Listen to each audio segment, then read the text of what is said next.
Hey guys, welcome to movie explain. तो आज मैं इस वीडियो में भोला मूवी का एक्सप्लेनेशन करूंगा। ये एक फुली मास मूवी है। मूवी की पूरी कहानी एक रात की है। तो मूवी की शुरुआत में इंस्पेक्टर डायना और उसकी पुलिस फोर्स एक ड्रग्स कंटेनर का पीछा करती है। इसी बीच इनमें गोलीबारी भी होती है और एक गोली डायना मैडम को कंधे पर लग जाती है। फिर बदले में इंस्पेक्टर डायना भी गोली चलाती है और एक गोली ट्रक ड्राइवर को लग जाती है और ट्रक बेकाबू होकर आसपास की चीजों से टकरा जाता है। यहाँ पर इंस्पेक्टर डायना करोड़ों का माल पकड़ लेती है। ये माल वो एक पुरानी जेल में अंडरग्राउंड रखवा देती है और जिन लोगों को गिरफ्तार किया होता है उन्हें जेल में बंद करवा देती है। और यहाँ वह सब लोगों को अपना फोन बंद करने को कहती है ताकि यह बात सीक्रेट रह सके, क्योंकि अभी किसी पर भरोसा नहीं किया जा सकता। दूसरे सीन में हमें सरस्वती अनाथालय दिखाया जाता है। यहाँ हमें ज्योति नाम की एक लड़की दिखाई जाती है। यहाँ की वार्ड ज्योति को बताती है कि तुमसे मिलने कल कोई आने वाला है। ज्योति पूछती है कौन, तो ये वार्ड कहती है वो तो कल ही पता चलेगा। अब ज्योति यही सोचती है कि उससे मिलने कल कौन आने वाला है। फिर हमें यहाँ पर अपने हीरो का इंट्रोडक्शन होता है जिसका नाम भोला होता है। ये आज 10 साल बाद जेल से रिहा होता है और यहाँ हमें आशु नाम के आदमी को दिखाया जाता है जिसका माल पकड़ा गया है। अब जिस चेक पोस्ट से माल पकड़ा जाता है उस इंस्पेक्टर को आशु मार देता है। फिर आशु को इस इंस्पेक्टर का फोन आता है। इसका नाम देवराज होता है। ये आशु को बताता है कि तुम्हारी गैंग में एक गद्दार है और तुम्हारा माल कहाँ है और किसने पकड़ा है, मैं तुम्हें सब बताऊंगा, बदले में मुझे कुछ चाहिए। ये कहकर वो फोन काट देता है। फिर हमें इस आदमी को दिखाया जाता है। ये आशु के गैंग में रहता है पर ये पुलिस के लिए काम करता है। ये इंस्पेक्टर डायना से बात कर रहा होता है कि आशु पीछे से आता है और इसको बताता है कि हमारी गैंग में कोई गद्दार है। ये सब डायना भी फोन पे सुन रही होती है। फिर आशु को इस आदमी का फोन आता है और वह पूरी जानकारी बताने का 10 करोड़ रुपए मांगता है, जिसे आशु हमें भर देता है। फिर अगले सीन में पुलिस स्टेशन में एक हवलदार आता है जिसकी आज ये पोस्टिंग हुई होती है। वही पुलिस स्टेशन में कुछ स्टूडेंट को भी दिखाया जाता है जो दारू पीकर बाइक चला रहे होते हैं, जिन्हें पुलिस पकड़कर स्टेशन ले आती है। फिर अगले सीन में हमें इस आदमी को दिखाया जाता है। इसका नाम दीप सिंह है। फिर ये इंस्पेक्टर दीप सिंह को कॉल करता है और इससे कुछ पैसों की लालच देकर इससे सभी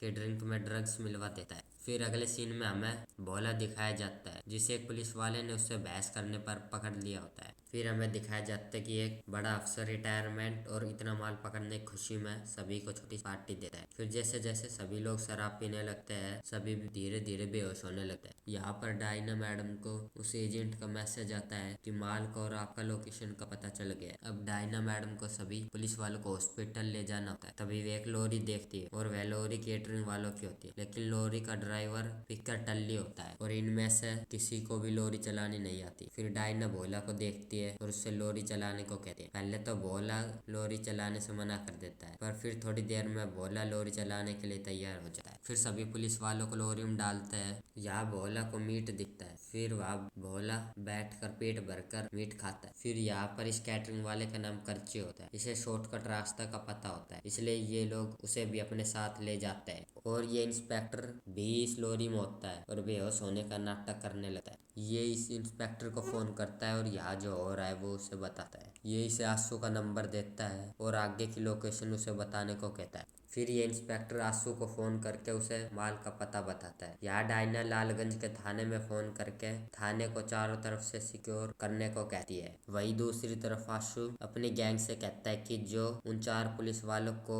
मार के और डायना को जिंदा पकड़ के लाएगा उसे 10 करोड़ रुपए मिलेंगे, लाइफ टाइम सेटलमेंट। फिर ये एजेंट डायना को रूट चेंज करने के लिए मैसेज करता है। दूसरी तरफ ज्योति को समझ नहीं आता कि उससे मिलने कल कौन आने वाला है। यहाँ लालगंज में सभी इंस्पेक्टर डर की मारी वहां से चले जाते हैं। यहाँ आशु अपनी गैंग को लेकर लालगंज थाने जाने लगता है। यहाँ ये लोग जंगल के रास्ते से जाने लगता है और यहाँ पुलिस स्टेशन में हवलदार और वो स्टूडेंट्स होते हैं। डायना पुलिस स्टेशन में फोन करती है और इस हवलदार से कहती है कि सारे खिड़कियां दरवाजे बंद कर दे और अंदर किसी को न घुसने दे। यहाँ लॉरी से ये इंस्पेक्टर आशु की गैंग को लोकेशन भेजता है लॉरी की। यहाँ पर ये हवलदार इन स्टूडेंट्स की मदद से पुलिस स्टेशन को अंदर से प्रोटेक्ट कर देता है। फिर हमें अगले सीन में दिखाया जाता है ज्योति की दोस्त वॉचमैन चाचा से कहती है कि रजिस्टर में देखकर बताए कि कल ज्योति से कौन मिलने आने वाला। पहले तो ये चाचा उसे मना कर देता है पर बाद में वह फोन नंबर मिला कर दे देता है। यहाँ भोला पहले फोन नहीं उठाता, उसे लगता है मुझे कौन फोन कर सकता है, पर फिर दोबारा रिंग बजने पर भोला फोन उठा लेता है और ज्योति उससे पूछती है कि आप मुझसे कल मिल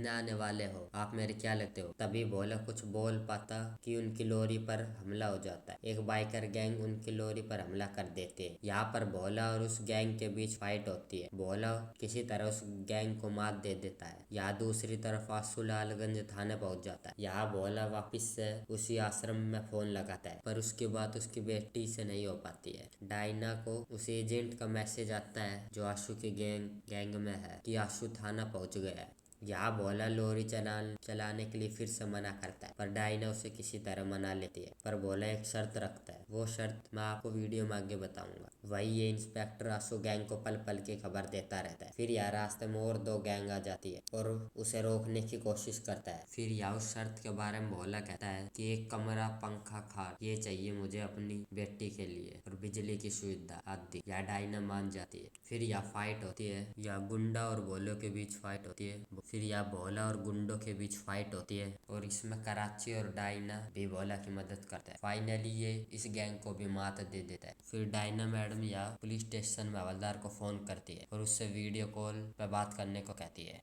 डायना मैडम उस हवलदार से कहती है कि मेरी उन कैदियों से बात करवाओ। यहाँ डायना उन कैदियों से कहती है कि अपने लोगों को जाने को कहो, बदले में मैं तुम्हें छोड़ दूंगी, तुम्हारा माल यहाँ नहीं है। ये कैदी आशु को फोन लगाता है और उसे डील के बारे में बताता है। फिर आशु मान जाता है, वह डील मंजूर कर लेता है। फिर हमें यहाँ पता चलता है कि आशु का खूंखार भाई कटारिया भी उसी जेल में बंद रहता है। यहाँ आशु खुश हो जाता है कि भैया अंदर ही है। यहाँ डायना को कुछ शक होने लगता है और वह वापस थाने में फोन करती है और यहाँ पर वह सभी कैदियों का नाम पूछने को कहती है। यहाँ पर ये सभी बारी बारी अपना नाम बताते हैं, पर एक पीछे वाला कैदी अपना नाम नहीं बताता, वह कुछ बोलता ही नहीं है। ये कैदी आशु का भैया ही होता है, कटारिया। इसका नाम कटारिया होता है। ये कैदी इस हवलदार के गर्दन को दबोच लेता है। तभी ये हवलदार स्टूडेंट्स को गेट बंद करने को कहता है। वही आशु की गैंग अंदर आने को तैयार होती है। ये गुंडे लोग इन स्टूडेंट्स को गेट बंद करता हुआ देख भागने लगते हैं उनकी तरफ, उन्हें रोकने के लिए, लेकिन किसी तरह ये लोग गेट बंद कर देते हैं। यहाँ पर ये स्टूडेंट्स किसी तरह इस हवलदार को भी छुड़ा लेते हैं और पीछे खींच लेते हैं। वही दूसरी तरफ वो अनाथालय का गार्ड भोला को एक बच्चों की ग्रुप फोटो भेजता है। अब इसमें भोला को समझ नहीं आता कि उसकी लड़की कौन सी है। वो डायना मैडम से पूछता है। डायना मैडम उसे कहती है हम यहाँ से जितनी जल्दी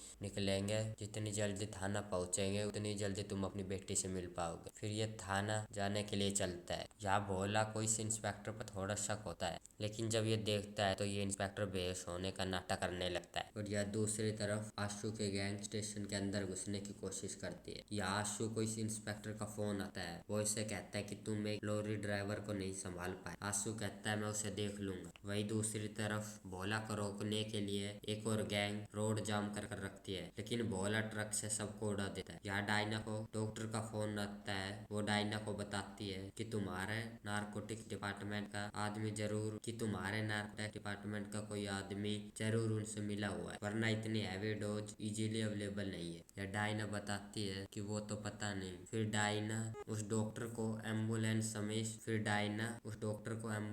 समेत उतेश्वर मंदिर मिलने को कहती है। यहाँ आशु भूरा और इस एजेंट को डायना मैडम को पकड़ने के लिए भेजता है। वही दूसरी तरफ ये इंस्पेक्टर खुफिया एजेंट की जानकारियां निकलवा रहा होता है, जो आशु की गैंग में कई सालों से रहकर नार्को टैक्स के लिए काम कर रहा है। यहाँ आशु का भाई जेल के अंदर से आशु को आवाज देने लगता है। आशु आवाज को सुनकर उसकी तरफ जाने लगता है। फिर इनमें से एक स्टूडेंट्स म्यूजिक बजा देता है, जिससे इन कैदियों की आवाज बाहर नहीं जा पाती। वही दूसरी तरफ ये लोग मुक्तेश्वर टेम्पल पहुंच जाते। फिर सीन वापस ये आता है। यहाँ थाने में आशु को एक पेड़ दिखाई देता है, जिसके सहारे वे पुलिस स्टेशन की छत पर पहुंच जाता है और वहां से वो पुलिस स्टेशन के अंदर घुस जाता है। यहाँ से ही हवलदार डायना को फोन करता है, पर फोन भोला उठाता है। हवलदार यहाँ की हालत उसे बताता है। यहाँ भोला उसे थोड़ा ज्ञान देता है कि लड़ाई हौसलों से लड़ी जाती है, हिम्मत रखिए। और यहाँ पर आशु अपने भाई से मिलता है, इसका नाम कटारिया नटहरिया है। फिर यहाँ आशु और इन लोगों के बीच लड़ाई होती है। यहाँ पर ये लोग किसी तरह आशु के हाथ पैर बांध देते हैं। यहाँ आशु के लोग एक दरवाजे को तोड़ देते हैं और कुछ अंदर पहुंच जाते हैं। और यहाँ इस गद्दार को इस इंस्पेक्टर का कॉल आता है और यह डायना को मारने को कहता है। यहाँ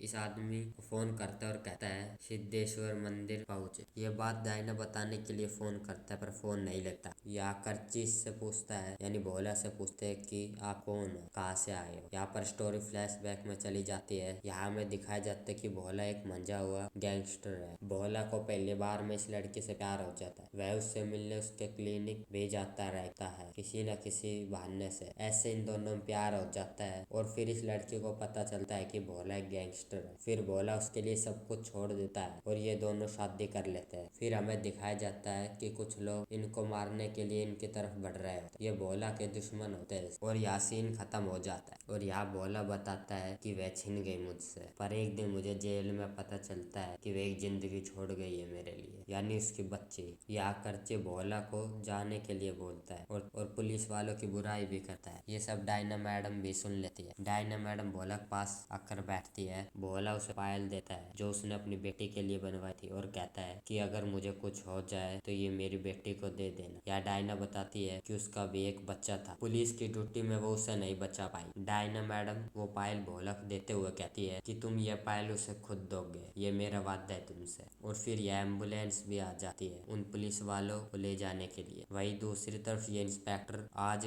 जेल से रिहा हुए कैदियों की लिस्ट मंगवाता है और यहाँ पुलिस स्टेशन में ये लड़की इस लड़के का हाल पूछती है। असल में ये दोनों लवर होते हैं और यहाँ ये लड़की से आई लव यू भी कहती है कि तभी आंसू के गुंडे खिड़की में तार से इस लड़के की गर्दन को फंसा देता है और खींचता है। अब ये सभी से बचाने की कोशिश करता है पर बचा नहीं पाते। आंसू के गुंडे उसकी गर्दन को तार से काट देता है। फिर आंसू ये सब देखकर जोर से हंसने लगता है। ये देखकर इस हवलदार को गुस्सा आ जाता है और वो हथौड़ा लेकर जोर से आंसू के सर पे मार देता है। आंसू का भाई नठीरा ये सब देखकर बौखला जाता है। वह सबको मारने की धमकी देता है और यहाँ इस तरफ सभी पुलिस वालों को हॉस्पिटल ले जाया जाता है और यहाँ पर ये इंस्पेक्टर ठीक होने का नाटक करने लगता है। ये कहता है मैंने कम पी थी तो मुझ पर असर नहीं हुआ। अब ये लोग वहां से चलने वाले होते हैं तभी आंसू के गुंडे आ जाते हैं और तभी धोखे से ये इंस्पेक्टर भोला के पीठ पीछे खंजर घोंप देता है और ये गुंडे भी भोला पर हमला कर देते हैं। यहाँ एक तरफ ज्योति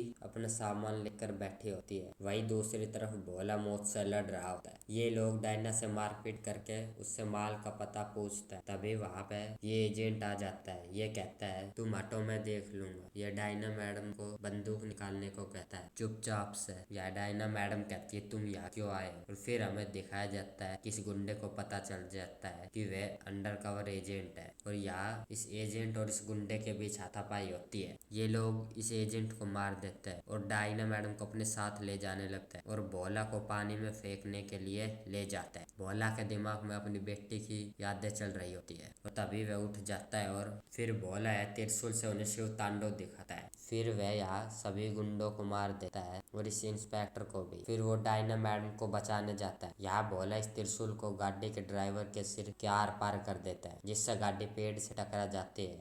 यहाँ भोला इन गुंडों को भी निपटा देता है और यह देखते देखते सुबह हो जाती है। वही दूसरी तरफ नठारी स्टेशन को उड़ाने के लिए बम बारूद मंगवाता है। वही दूसरी तरफ ज्योति अपने पापा से मिलने के लिए सामान लेकर तैयार रहती है और ये लोग यहाँ से लालगंज थाना जाने के लिए निकल जाता है। और यहाँ ये तीनों एक जीप में लालगंज थाना जाने के लिए निकल जाते हैं और यह थाने में आंसू के गुंडे पहुंच जाते हैं थाने को उड़ाने के लिए। यहाँ सभी स्टूडेंट्स और इस हवलदार की हालत बहुत खराब होती है। वही दूसरी तरफ ये लोग भी स्टेशन पहुंच जाते हैं। यहाँ भोला सुरंग के रास्ते से स्टेशन के अंदर जाता है और इन लोगों को बाहर ले आता है। यहाँ पर भोला की नजर निठारी पर जाती है। भोला और निठारी एक दूसरे को देखते हैं जैसा ये पहले से एक दूसरे को जानते हो। यहाँ निठारी भोला को देखकर डर जाता है।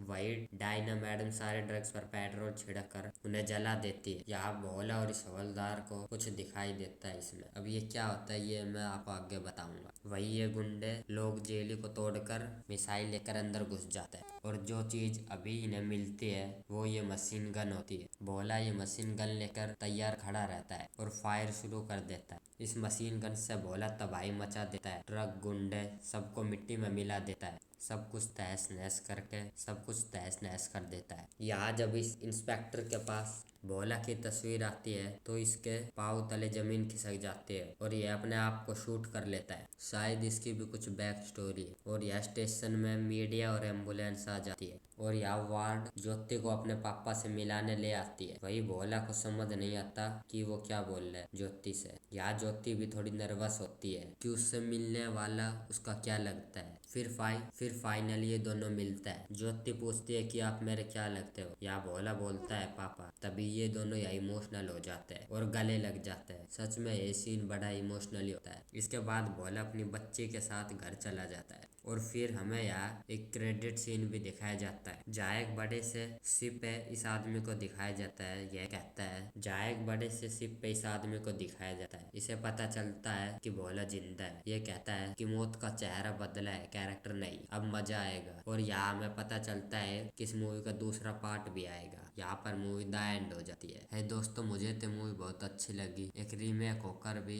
एक अलग ही ट्रेंड मार्क सेट किया है। तो दोस्तों, आपको ये मूवी कैसी लगी मुझे कमेंट में जरूर बताना। और कौन कौन इस मूवी का सेकंड पार्ट देखना चाहता है और आप नेक्स्ट किस मूवी पर एक्सप्लेनेशन सुनना चाहते हैं, ये सब मुझे कमेंट में लिखकर जरूर बताएं। तो चलिए मिलते हैं नेक्स्ट वीडियो में।